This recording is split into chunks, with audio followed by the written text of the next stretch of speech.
Je suis enthousiaste à l'idée de pouvoir prêcher la parole de Dieu. Parce que je sais que lorsqu'elle est délivrée, lorsqu'elle est communiquée, cette parole est créatrice, elle est féconde, elle est porteuse d'espoir, elle est porteuse de guérison. Et j'aime voir ce que Dieu est capable de faire à travers sa parole. Et si on est là ce matin, peut-être vous posez la question, mais pourquoi les gens sont debout? Pourquoi certains lèvent les mains? Pourquoi d'autres applaudissent? Pourquoi il y en a un tout à l'heure qui a sifflé, un autre qui « Ah, c'est génial », etc. Ils sont bizarres ces gens-là. Non, on n'est pas bizarre, on est passionné. Et allez dans n'importe quel endroit où il y a des gens passionnés et vous allez voir à chaque fois des gens qui expriment leur passion. Pendant des années, je suis originaire de la ville de Saint-Étienne. J'allais dans le Chaudron à Geoffroy-Guichard et je peux vous dire qu'ils font du bruit. Je peux vous dire que pour la gloire d'un ballon de foot qui rentre dans un filet, littéralement, il y a des mouvements de foule. Et lorsqu'il y a des gens qui sont passionnés, ça crée toutes sortes de choses. On aime louer et adorer Jésus parce qu'il n'y a personne qui soit comme Jésus. On pourrait chercher pour l'éternité et voir qu'il n'y a personne qui soit comme Jésus. Le 12 juillet 1998, il s'est passé quelque chose, une date historique en France. Vous savez c'est quoi ? La France a gagné la Coupe du Monde, c'est vraiment historique.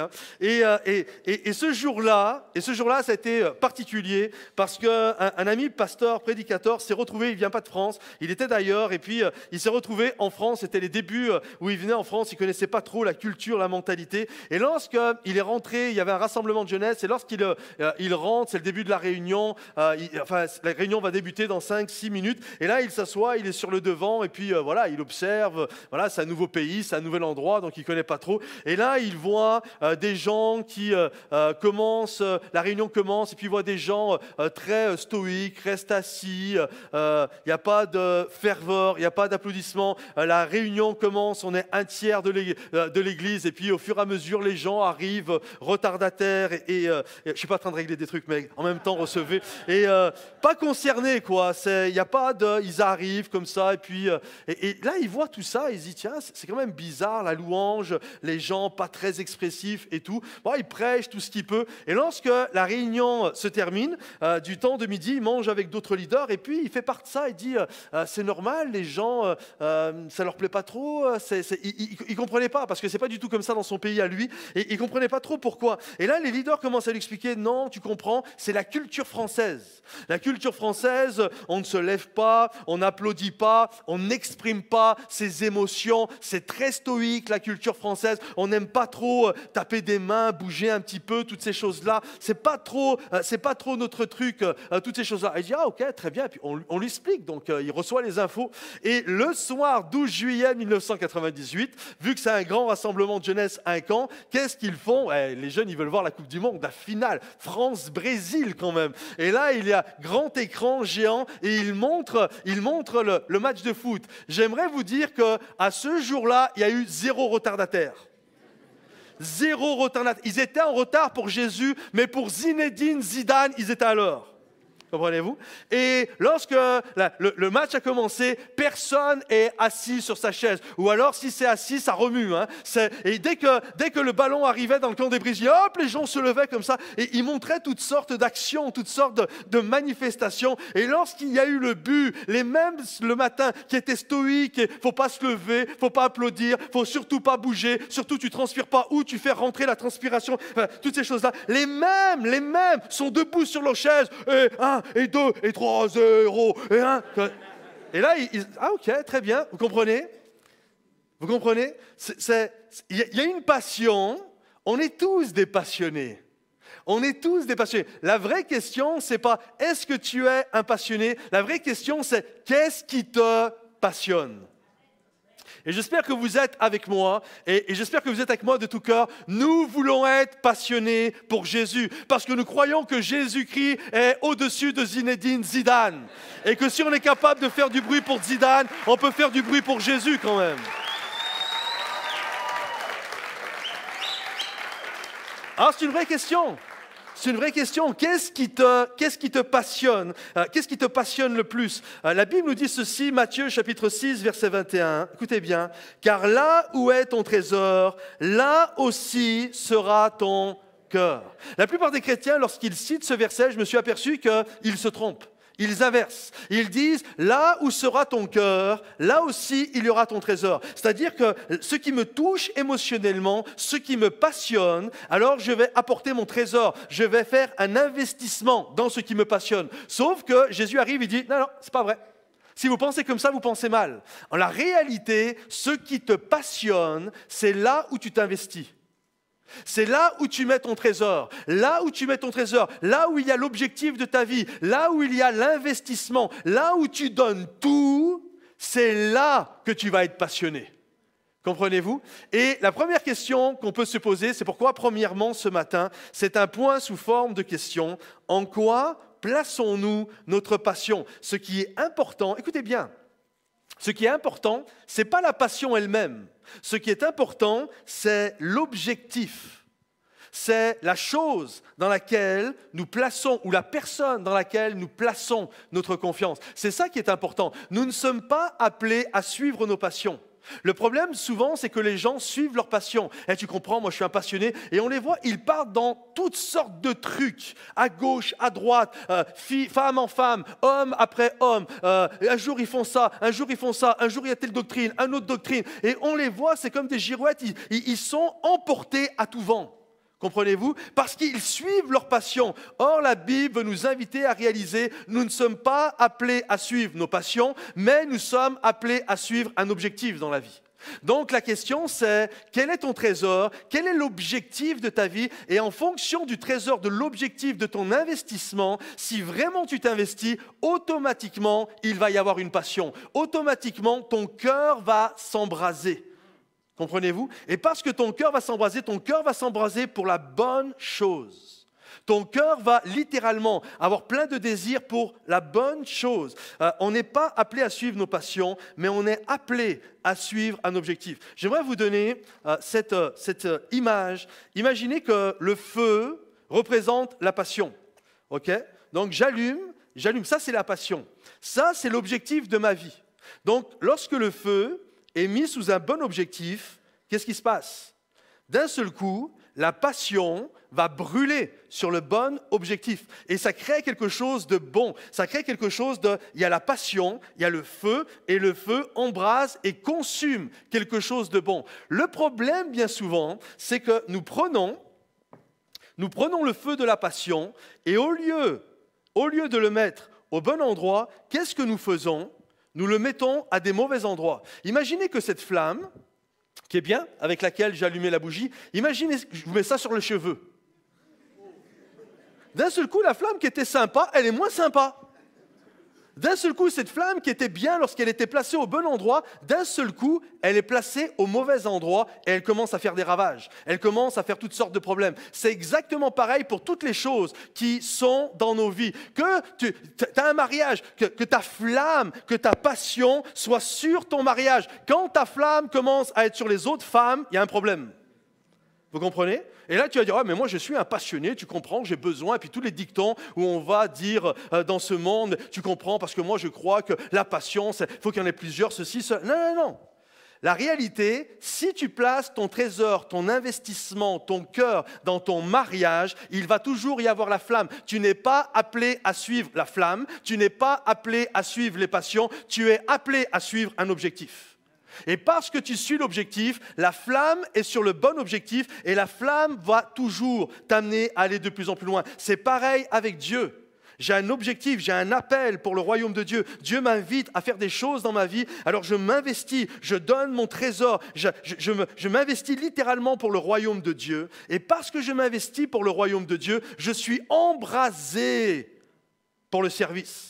Il y a une onction, il y a quelque chose qui brûle en moi. Il y a quelque chose qui littéralement vient me chercher. Ça me consume à l'intérieur. Il y a un feu, l'apôtre Paul parle d'un feu dévorant à l'intérieur de lui pour l'amour et le souci que lui portent les églises. Comprenez-vous? On a tous un feu, mais sur quoi tu places le feu? Est-ce que tu places le feu au bon endroit ou est-ce qu'il est sur le mauvais endroit? Et j'aimerais ce matin vous encourager à placer le feu sur le bon endroit. Tu n'es pas appelé à suivre tes passions, mais tu es appelé à suivre ce que Dieu te demande à être et à faire et à accomplir sur cette vie. Le mot cœur, en grec, est cardia. Et il signifie centre de toute vie physique et spirituelle, siège des sensibilités, affections, émotions, désirs, appétits et passions. Ce que Jésus est en train de dire quand il apporte cet enseignement, le sermon sur la montagne, là où tu vas mettre ton trésor, les objectifs de ta vie, là où tu vas tout donner, c'est là où il va y avoir tes désirs.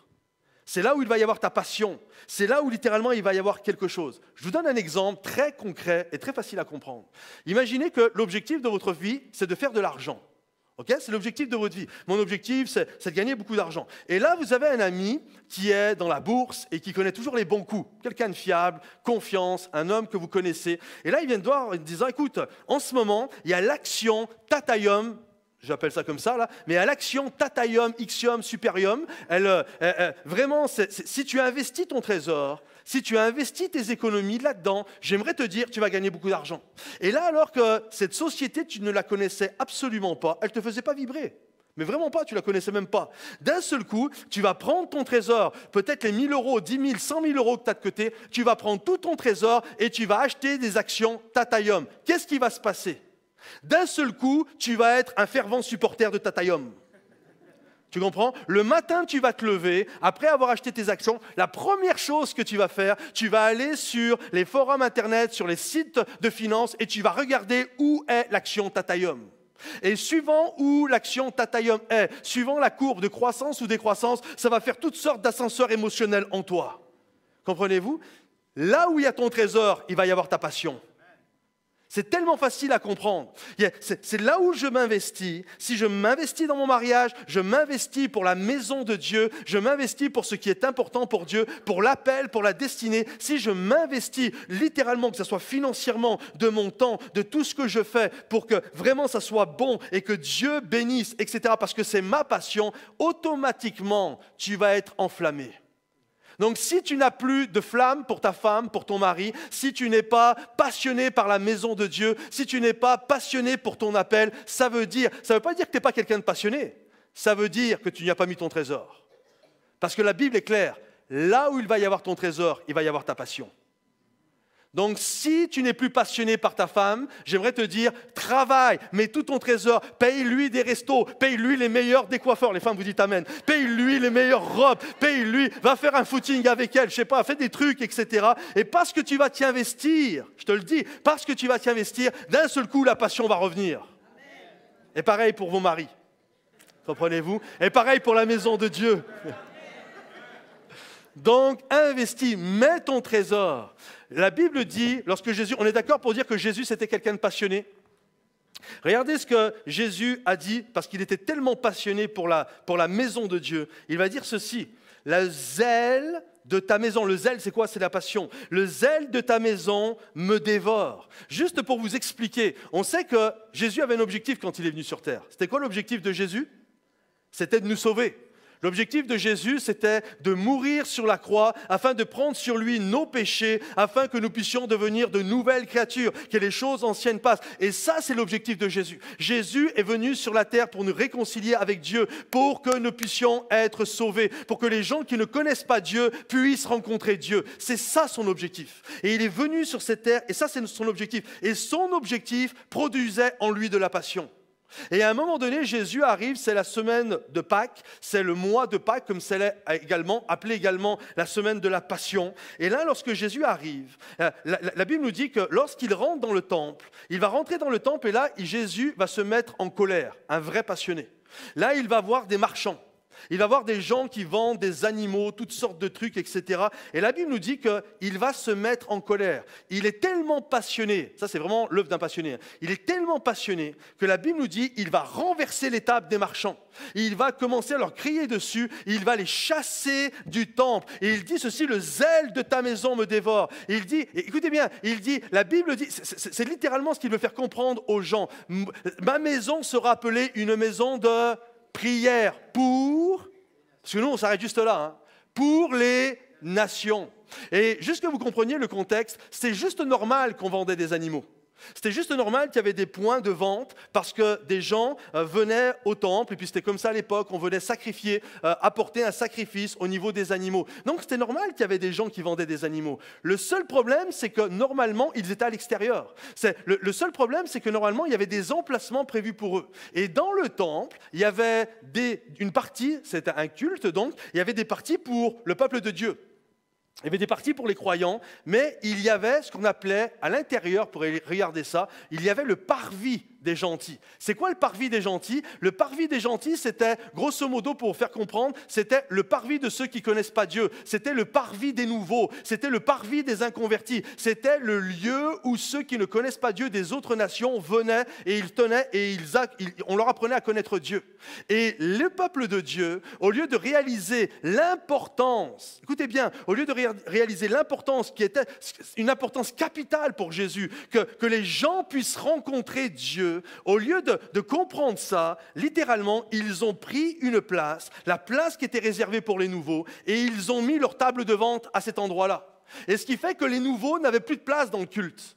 Et lorsque Jésus arrive et qu'il voit qu'au lieu des nations, au lieu qui était réservé pour que les gens rencontrent Dieu, on faisait du business pour que le peuple de Dieu fasse leurs petites affaires entre eux, Jésus est rentré dans une colère hallucinante. Il a tout renversé en disant « Mais vous n'avez rien compris, ma maison sera appelée une maison de prière pour les nations. » Pour ceux qui connaissent Dieu, mais aussi pour ceux qui ne le connaissent pas. Pourquoi Jésus était passionné? Parce qu'il avait un objectif. Il voulait que les nations le rencontrent. Il voulait que les nations puissent être sauvées. Et son objectif a amené en lui un zèle, le zèle de ta maison, la passion pour ta maison, la passion pour les perdus, la passion pour ceux qui ne te... Elle me dévore, elle est là. Et j'aimerais vous dire, de la même manière que Jésus avait des objectifs, nous sommes appelés à avoir les objectifs que Jésus avait. On doit être passionné par ce qui passionnait Jésus, littéralement. Et pour Jésus, c'était insupportable de voir dans sa maison des gens qui n'étaient pas du tout, littéralement, qui n'étaient pas du tout passionnés pour la gloire de son nom. C'est pourquoi, deuxièmement, on est appelé à comprendre également qu'il y a une passion sur laquelle Dieu dépose littéralement sa puissance. Il y a une passion, il y a un objectif qui nous donne une passion, et parce que Dieu nous voit, on est clair, on a un objectif, et cet objectif produit en nous une passion. Dieu va venir et il va déposer son onction dessus. Montrez-moi dans la parole de Dieu, et même en dehors de la parole de Dieu, dans nos contemporains ou ceux du siècle passé, montrez-moi des gens qui ont fait une différence pour le royaume de Dieu, et je vous montrerai des passionnés. Je vous montrerai toujours des gens qui avaient un objectif clair, une vision claire de ce qu'ils voulaient accomplir par Dieu, et des gens qui ont été persévérants et qui ont accompli ce que Dieu désirait dans leur propre vie. Regardez, j'ai mis plusieurs personnages pour faire réaliser ça. Lorsque Dieu désire libérer son peuple, il se trouve un homme passionné, Moïse. C'est un homme qui avait un cœur pour Dieu, et on le sait que même il a pu rentrer en colère parfois. Lorsque Dieu désire restaurer son royaume et sa présence, il se trouve un homme passionné du nom de David. Alors que personne ne le voit, alors qu'il n'y a pas de spot sur lui, il est dans sa petite grotte en train de garder tous ses moutons, ses chèvres, il est avec sa petite harpe et comme un vrai passionné, il loue et il adore Jésus. Et lorsque Dieu le voit, il dit « c'est celui-là que je veux pour restaurer ma présence ». C'est un passionné, personne ne le voit, il n'a pas besoin mais personne ne le voit, mais il est passionné. C'est lui que je veux comme roi. Dieu recherche des passionnés.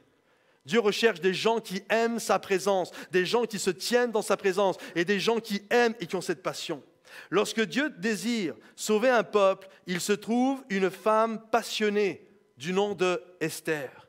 Lorsque le peuple de Dieu se retrouve en déportation et que là, ils vont vivre un drame où littéralement il y a un décret, une loi pour faire du mal au peuple de Dieu, il y a une jeune femme qui est passionnée et Dieu la voit et Dieu va mettre en place les circonstances pour qu'elle puisse se retrouver l'épouse du roi. Et au moment donné, alors que la plupart, ceux qui n'auraient pas été passionnés, se seraient lavé les mains. Écoute, moi je suis dans un palais, je suis bien finalement. Écoute, je me lave avec du lait de chèvre, on me fait les belles toilettes, les beaux parfums, j'ai tout ce que je veux. Écoute, après moi le déluge, qui se débrouille. Non, elle est tellement passionnée par son peuple, elle est tellement passionnée pour le peuple de Dieu qu'elle va prendre le risque de mourir en allant voir son époux, le roi, pour plaider la cause du peuple de Dieu. C'était une passionnée. Dieu utilise littéralement des passionnés. Lorsque Dieu désire ouvrir le monde au message de son Fils, il se trouve un homme passionné, l'apôtre Paul. Lorsque Paul a grandi dans un foyer où il y avait de l'argent, où il avait la double nationalité, où il était pharisien, il était de la tribu de Benjamin, fils, etc. Il a été éduqué dans la plus grande école biblique de l'époque. Il a eu comme enseignant Gamaliel. Il a eu toutes sortes de privilèges. Il était renommé parmi le peuple de Dieu, parmi le peuple israélien, etc. Et vraiment, c'était un personnage juste incroyable. Mais lorsqu'il a découvert Jésus sur le chemin de Damas, il a dit ceci: j'ai regardé tout ça comme de la boue. Et il a commencé à être passionné par deux choses: connaître Jésus de plus en plus et le faire connaître. Et tout ce qu'il a fait, la Bible nous dit, il a tout abandonné pour ces deux choses-là. C'était un passionné. Et c'est un homme qui a marqué son temps, sa génération, jusqu'à nous aujourd'hui. Les passionnés changent leur génération. Lorsque Jésus passe en revue les églises d'Asie historique, dans l'Apocalypse chapitre 2 et 3, il se préoccupe suprêmement d'une chose, c'est la passion. Ce que j'ai contre toi, c'est que tu as abandonné ton premier amour. Et Dieu encourage la passion. Dieu encourage des hommes et des femmes à devenir des passionnés pour son nom. Souvent, les gens, peut-être c'est comme ça que vous pensez, écoute, c'est gentil ce que tu dis, pasteur, mais ça c'est une histoire de personnalité. Moi, je connais Madame Untel, c'est une vraie passionnée. Je connais Monsieur Untel, c'est un passionné, mais ça, c'est des traits de caractère, la passion. J'aimerais vous dire absolument pas. La passion n'est pas une personnalité. La passion n'a rien à voir avec la personnalité. Abraham était très différent de David. David était très différent de l'apôtre Paul. Paul était très différent de Jérémie ou de Joseph. Joseph était différent de Pierre ou de Jean. Et pourtant, ils étaient tous des passionnés. Et dans ce que je viens de vous dire, il y avait des flegmatiques, il y avait des sanguins, il y avait des introvertis, il y avait des extravertis. La passion n'a rien à voir avec la personnalité. La passion a à voir dans la manière que tu mets tout ton trésor dans l'objectif que Dieu te donne. À partir de ce moment-là, tu deviens passionné. Il y a quelque chose qui vient en toi et tu réalises cette importance et tu dis je vais tout donner, je réalise combien c'est important. Et on doit comprendre que ce n'est pas une question de personnalité, ce n'est même pas une question d'intérêt. Souvent on dit j'ai vu lui, il est passionné, il a tel intérêt dans sa vie. Non, la passion n'est pas un intérêt. La passion, c'est même pas de l'enthousiasme. Il est enthousiaste lui, t'as vu, il est passionné. Non, c'est pas de l'enthousiasme. Vous savez, s'il y a un synonyme qui doit, quelque chose qui doit définir la passion, vous savez ce que c'est, en tout cas à mes yeux, c'est la persévérance.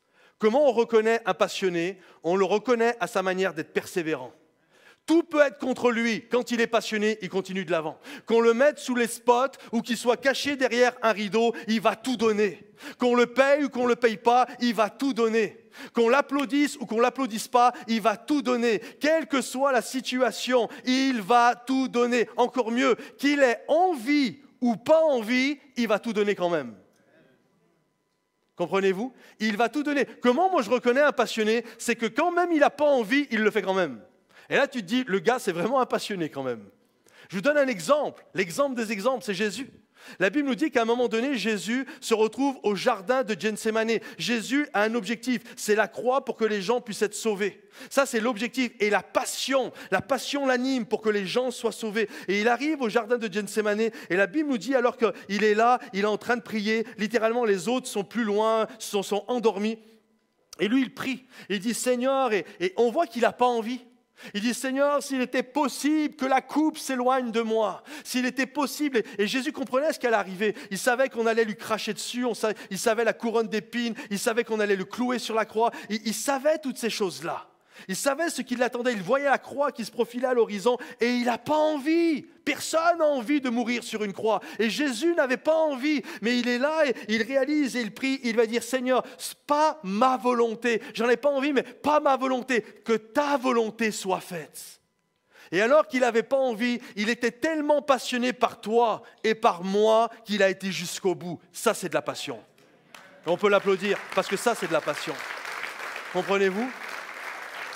La passion, ce n'est pas de l'intérêt. La passion, ce n'est pas une personnalité. La passion, ce n'est pas on me voit alors je le fais. La passion, ce n'est pas on m'applaudit alors je le fais. La passion, c'est j'ai compris l'objectif et je m'investis, je mets tout mon trésor et ma passion, les désirs, mon cœur vont se lier à cet objectif. Et jusqu'au bout, même quand je n'aurai pas envie, je vais y aller. Même quand je n'aurai pas envie, je vais accomplir les choses parce que je réalise l'importance de la mission que Dieu me confie. Et je suis tellement passionné par Dieu et tellement passionné pour ce que Dieu veut faire dans ma vie que je laisse la flamme au bon endroit et que je continue à aller de l'avant. Amen. Alors il y a cette notion, Jésus n'a pas lâché. Et j'aimerais finir troisièmement et dernièrement, comprendre ceci, c'est que notre passion est l'essence, littéralement, que Dieu utilise. Ce n'est pas l'objectif, la passion, mais c'est l'essence que Dieu utilise pour nous projeter dans notre destinée. Quand Dieu voit quelqu'un de passionné, c'est littéralement l'essence, il y a un objectif et il voit qu'il est passionné, qu'il est persévérant, qu'il est déterminé. Alors c'est littéralement c'est l'essence que Dieu va utiliser pour propulser cette personne. Et lorsque la personne dit c'est terminé, plus de passion, l'objectif c'est terminé, alors il faut que je prenne quelqu'un d'autre. Pour accomplir, pas que Dieu nous aime moins, qu'on s'entende bien. Dieu nous aime toujours pareil, il y a toujours un amour incroyable, mais il faut qu'il se passe quelque chose. Parce que je sois passionné ou pas, l'œuvre de Dieu doit s'accomplir. Que tu sois passionné par les âmes ou pas, les âmes doivent quand même être sauvées. Et Dieu utilise les passionnés. La Bible nous parle un jour d'un passionné qui s'appelle Élie. Élie était passionné de restaurer la sainteté au milieu du peuple de Dieu. Et là, Akab et Jézabel ont amené toutes sortes de choses malsaines au milieu du peuple de Dieu. Et là, Élie va aller confronter Akab et Jézabel en leur disant que ce n'est pas correct ce qu'ils sont en train de faire. Et là, il va partir, ça va être la sécheresse pendant plus de 3 ans et demi. Et à un moment donné, Élie va prier. Et la pluie va retomber. Et là, il va y avoir toute une situation à tel point que Jézabel, une femme terrible, l'épouse d'Akab, l'épouse du roi, va vouloir, donc la reine, elle va vouloir faire mourir Élie. Et Élie a vécu tellement toutes sortes de choses, il croit qu'il n'y a plus que lui qui aime Dieu, ils ont tous abandonné Dieu. Et là on lui parle, mais non, il y en a encore 7000 qui se sont pas fourvoyés et qui aiment toujours Dieu. Puis lui il est là, mais non. Et le gars, il est en train de laisser tomber. Et la Bible nous dit qu'il va rentrer dans un désert parce qu'il veut mourir. Et regardez, on va lire l'histoire ensemble. Élie, voyant cela, se leva et s'en alla dans le désert. Il s'assit sous un genêt et demanda la mort en disant « c'en est trop, c'est fini là, fatigué ». Il se coucha et s'endormit. Or voici, combien sont reconnaissants que Dieu vient toujours nous encourager quand on en a marre. Il est toujours celui qui veut renouveler la passion en nous. Alors, c'en est trop. Or voici qu'un ange le toucha et lui dit « lève-toi, mange ». Il regarda et il y avait à son chevet un gâteau sur des pierres chaudes et une cruche d'eau. Waouh, Dieu est bon, hein? Il mangea et but, puis se recoucha. L'ange de l'Éternel vint une seconde fois pour l'encourager. Le toucha et dit, lève-toi et mange, car le chemin serait trop long pour toi. Et là, il se leva, mangea et but. Il vient l'encourager encore. Avec la force que lui donna cette nourriture, il marcha 40 jours et 40 nuits jusqu'à la montagne de Dieu à Horeb. Là-bas, il entra dans la grotte. Personne ne lui a demandé d'aller dans une grotte. Il entra dans la grotte. Or voici que la parole de l'Éternel lui fut adressée en ces mots. « Que fais-tu ici, Élie ?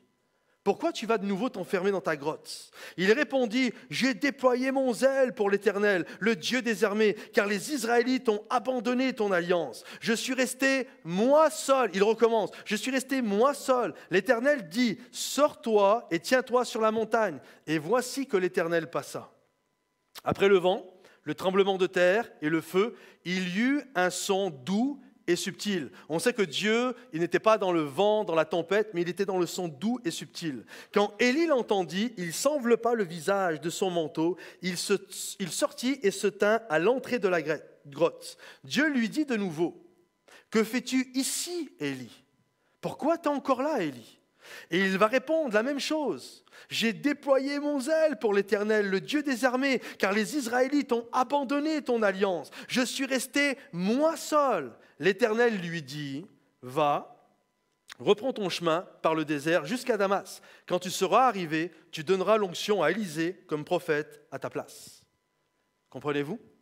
Qu'on s'entende bien, Élie, là, c'est un personnage juste incroyable et juste magnifique. Et je suis au petit orteil de Élie. Donc, je ne suis pas en train de critiquer Élie. Mais Élie arrive à un moment donné dans sa vie où il a perdu la passion. Où l'objectif, c'est bon, quoi. Next, place aux jeunes, c'est fini, j'ai fait ce que j'avais à faire, là, c'est bon, quoi. J'en ai ras-le-bol, et puis, vous comprenez, il en est là, Élie. C'est terminé. On la lit encore, il n'y a plus que moi, etc. Et plusieurs fois, Dieu vient, une fois, deux fois, un ange, on lui donne à manger dans la grotte, le son doux et subtil, etc. Et à chaque fois, Élie, au lieu de se laisser encourager et embraser, à chaque fois, non, non, non. Sauf que l'œuvre de Dieu doit quand même se faire. Alors Dieu va venir vers lui et lui dire, écoute, prends ta corne d'huile et va oindre Élisée à ta place. Parce que l'œuvre de Dieu doit quand même se faire. Elle se fait avec nous ou elle se fait sans nous, mais elle va quand même se faire. Et Dieu recherche toujours des passionnés pour faire l'œuvre de Dieu. Alors j'espère que vous êtes avec moi, on va être passionnés pour l'œuvre de Dieu. Et écoutez bien maintenant, Élie va aller chercher Élisée. Et Élie, c'est un homme de Dieu que Dieu a voulu honorer. Ce n'est pas parce qu'il a fini et que la passion s'était amenuisée que pour Dieu, c'est comme s'il n'avait rien fait de sa vie. Pour Dieu, c'était un prophète magnifique. Et Dieu veut l'honorer. Et Dieu, littéralement, Élie va vivre quelque chose que rarement des gens ont vécu. Il va aller directement au ciel. La Bible nous dit qu'il va partir sur un chariot de feu et va monter directement au ciel. Et là, juste avant la dernière journée, il va prendre avec lui Élisée. Et à votre avis, qu'est-ce qu'il va faire avec Élisée? Il va tester Élisée dans sa passion et dans son objectif. Il va dire à Élisée, viens avec moi. Et là, alors qu'Élisée le suit, Élie va conduire Élisée à 4 endroits, Jourdain, Gilgal, Bethel et Jéricho. Et là, à chaque fois qu'il l'amène à un endroit, et ces 4 endroits symbolisent des choses. Et je ne vais pas en faire, ce n'est pas mon message ce matin, mais les 4 endroits symbolisent des choses qui sont bien, qui sont agréables. Et là, à chaque fois, Élie l'amène à Élisée, puis à chaque fois, il dit à Élie, vous pourrez lire l'histoire, il dit à Élie, c'est bon maintenant, tu peux rester là. C'est une bonne place, tu peux rester là. Et vous savez ce que Élisée lui répond? Il lui dit, il est hors de question. Ton âme est vivante, l'Éternel est vivant. Et tant que je te vois, je ne te lâche pas. Ça, c'est un passionné, hein? Il est hors de question. Et à chaque fois, il dit, mais là, c'est bon. T'en as assez dans ta vie chrétienne. Non, j'en ai pas assez. Ton âme est vivante, l'Éternel est vivant, je ne te lâcherai pas. Parce que vous savez pourquoi? Parce que Élisée avait un objectif. Il voulait récupérer le manteau d'Élie, qui était pour lui une source, une couverture, comme une couverture d'une double portion de l'onction de Dieu. Et il s'est dit, il est hors de question que moi je rate ça, je veux vivre ça dans ma vie. Alors il avait tellement un objectif que la passion l'a poussé à aller de chemin en chemin pour aller chercher ça. En même temps, c'est comme dans les films, hein, il y avait les fils de l'esprit qui étaient les enfants de Dieu qui étaient aux 4 coins du pays. Et à chaque fois qu'ils voyaient Élisée, ils essayaient de le décourager. Mais tu sais qu'aujourd'hui ton maître va être enlevé au-dessus de ta tête. Et vous savez ce qu'il leur répondait? Oui, je le sais, mais taisez-vous. Littéralement, on pourrait lire, je le sais, taisez-vous. Ne venez pas me décourager, ne venez pas saper ma passion, parce que Dieu est vivant, mon maître est vivant, et je ne vais pas le lâcher. Et vous savez ce qui s'est passé? Le jour où Élie est monté au ciel, qui était sous le chariot en train d'attendre le manteau? C'est Élisée. Et qui a eu le manteau? C'est Élisée. Comprenez-vous? Et il y a cette notion de, j'ai un objectif, mais je dois avoir le bon objectif. L'objectif que Dieu veut dans ma vie.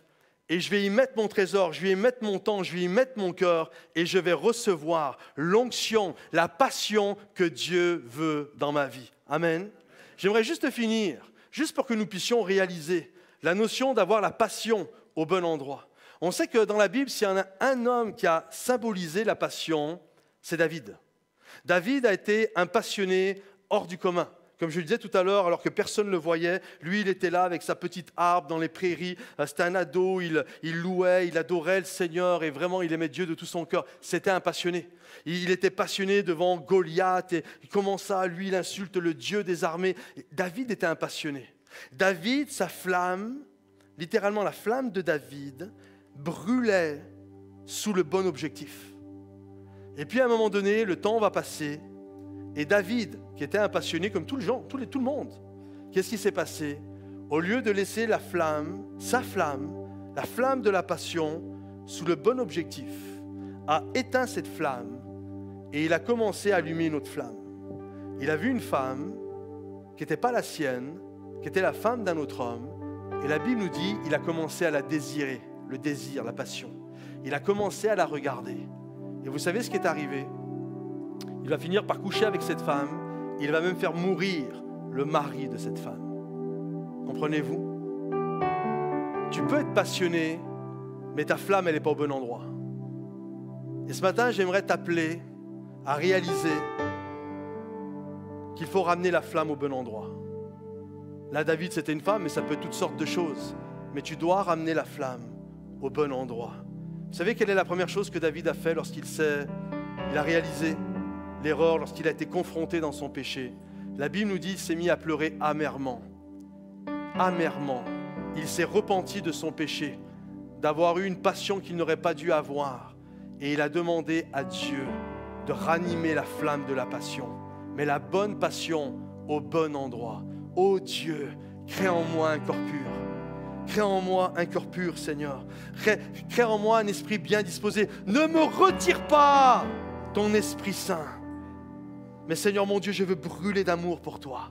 Je veux que la flamme soit au bon endroit. Je veux que ma passion, je veux te passionner. Je réalise que ce qui est important, ce n'est pas la passion. Ce qui est important, c'est l'objectif. C'est le trésor qui est important. Et si tu as le bon objectif, si tu t'y investis, alors il va y avoir la passion qui va suivre, le bon investissement. Et la question que j'aimerais vous poser ce matin, sur quoi aujourd'hui ta flamme brûle? Où est-ce que ta flamme brûle? Est-ce qu'elle brûle au-dessus de la destinée que Dieu a pour toi, pour ton couple, pour tes finances, pour ton appel, pour la mission que Dieu te confie, ou est-ce que ta flamme brûle ailleurs?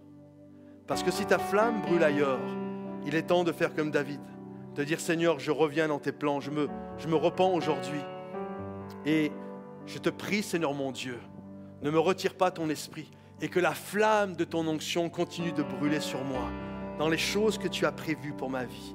Est-ce que vous désirez que la flamme de l'Esprit de Dieu continue de brûler sur vos vies et qu'elle brûle au bon endroit? Est-ce qu'on peut se lever à notre place? Est-ce qu'on peut tous se lever, s'il vous plaît?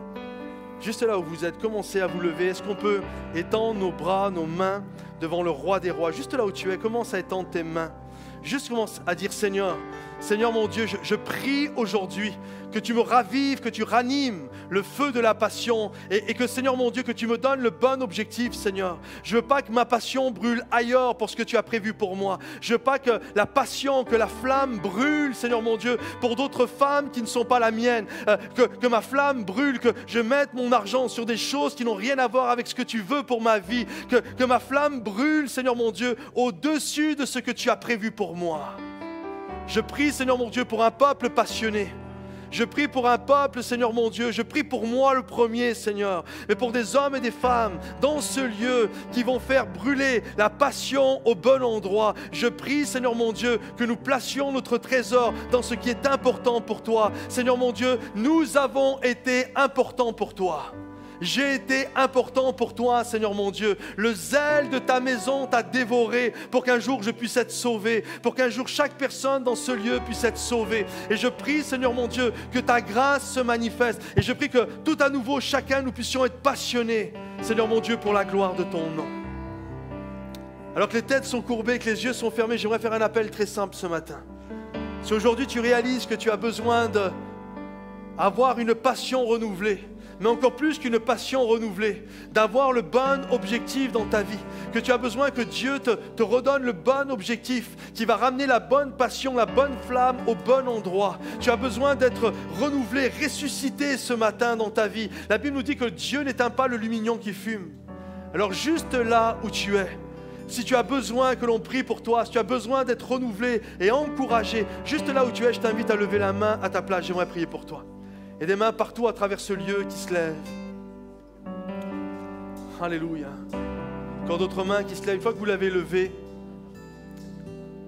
alléluia, vous pouvez la rebaisser. S'il y a encore d'autres gens qui désirent que l'on prie pour eux. Alléluia. Seigneur mon Dieu, ce qu'on va faire, j'ai demandé à tous ceux qui ont répondu à cet appel, venez sur le devant, sortez de vos rangs, sortez votre chaise, vous allez faire comme un geste symbolique. Vous allez sortir en disant, je viens au bon endroit, Seigneur. J'étais à une place qui n'était pas la bonne et je viens au bon endroit. Je viens là où je veux mettre mon trésor. Je viens où je veux mettre mon trésor. Je veux m'investir dans mon couple. Je veux m'investir dans l'appel que tu as pour moi. Je veux m'investir dans ce qui est précieux pour toi. Et je prie, approchez-vous, approchez-vous. Ne bloquez pas les rangs. Approchez-vous sur le devant, là, jusqu'à là. Ne bloquez pas. Et juste là où tu es, tous ceux qui se sont approchés, comme ceux qui sont au fond, commencez à lever vos mains. Et commencez à dire, Seigneur, comme au jour de la Pentecôte, tu as fait déposer une flamme alors qu'ils étaient là. Ils avaient l'objectif de te voir, Seigneur mon Dieu. Je prie, Seigneur mon Dieu, qu'une flamme aujourd'hui se pose sur moi, dans les bons objectifs, qu'une passion nouvelle et renouvelée vienne m'embraser pour ce qui est important pour toi. Juste là où tu es, commence à prier. Commence à louer et adorer Dieu. Dan va nous conduire dans la louange. Mais juste là où tu es, commence à adorer Dieu. Alléluia, Seigneur Jésus.